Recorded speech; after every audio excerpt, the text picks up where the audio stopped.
Hey yo guys, how's it going? I'm just, it's a little echoey here in the new place, but we're all moved in, so I figured I'd do another update video. I've been eating apples, but I kind of got off track with that because of the moving and everything, and so like my last two apples are still sitting on the counter. I'll pick up more. I didn't notice a significant difference, and so apples and are getting added back into the mix, and as well as berries.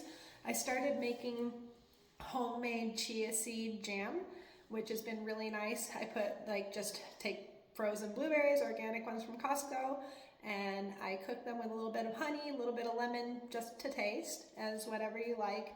And then I take them off of the heat and I mix in my chia seeds and pop it in the refrigerator. It lasts like a week or two in there. And I put it on my sourdough bread, which I've started making kind of consistently once a weekend. Everybody's been loving it. I've been sharing it with clients and people who have been helping me get more work. I gave a loaf to my neighbor, making one for my landlord. And honestly, I'm just trying to spread the idea that it's really good. But I've been hearing a lot of different videos and influencers talking about different ways to eat less food. And I want to bring up an idea that actually I started a couple years ago that works really well for me. So outside of portioning and freezing stuff like healthy meals and stuff like that, there's always going to be something that you can't exactly portion and freeze. There's always going to be those leftovers from the restaurant. There's always going to be, your half an avocado or something like that, or just a casserole that's just not going to reheat well. Your frozen pizzas, although I will argue those can be cut up while they're frozen and just cooked up fresh like that. So that's my trick for that. But my favorite trick, I don't like where people are ruining food. I don't like where they're putting soap all over it. I don't like where they're putting water all over it. And I just like to share my quick little trick that's been working for me for years. I will go, say, to a restaurant and I'll take my food and I go ahead and pack up my leftovers basically on an estimate of what I think I can get, because I'm getting really good at telling like what can get me to a 5, what can get me to a 3. And so I can kind of portion out honestly what I know I'm going to be able to eat out of that meal. And it might not be half, it might be 3/4, whatever I know I need out of that meal.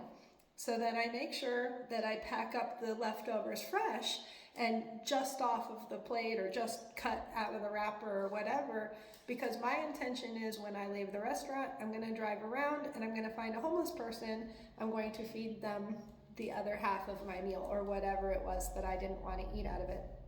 For me, that created a different neurological trigger reward system. So instead of like making myself disgusted by the other half of the food, I was actually more interested in feeding another person with the food, and I would get that kind of, that good deed reward thing back, and it would act as kind of like a dopamine boost. So I've been doing that for years.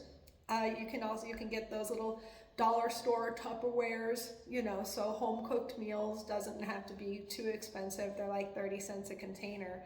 And it's a really good way, especially with all these extra homeless epidemic. We've got a lot of people who are just hungry. You could maybe, find a hungry neighbor who lives by themselves and could use a portion out of your casseroles when you make casseroles, things like that. We've got people who could really use that food. And my suggestion is that we feed them instead of ruining the food for ourselves because we're on a diet. Just as personal tip and idea. Also, I've been a little bit off diet this week again.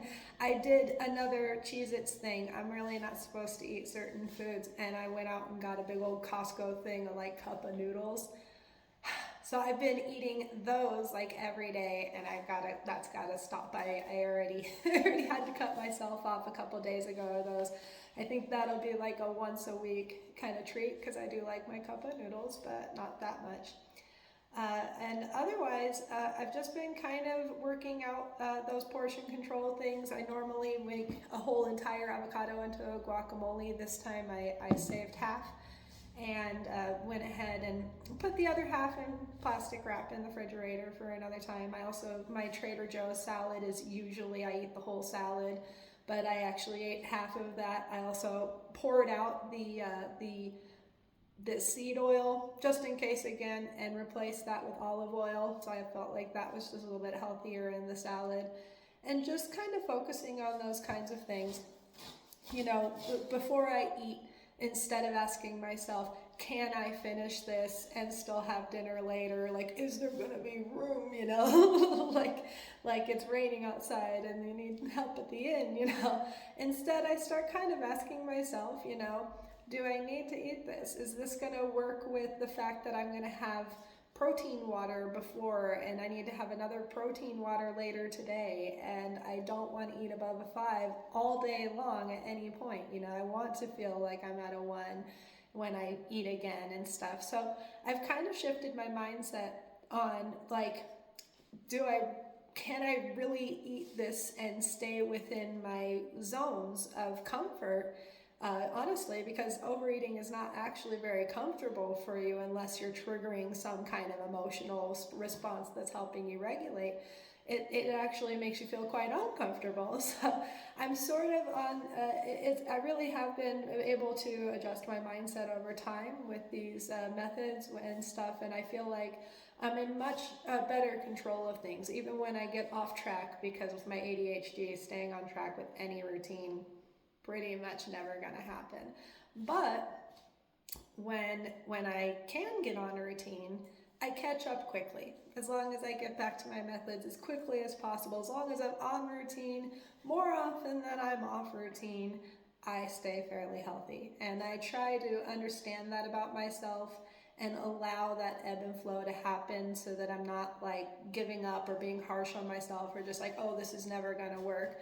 Like, no, you're just off schedule, just like how sometimes you know your laundry gets off schedule or your dishes get off schedule, and sometimes your diet's going to get off schedule. For me, it's the overall method that's been helping, and I hope it helps other people too. Cheers, guys.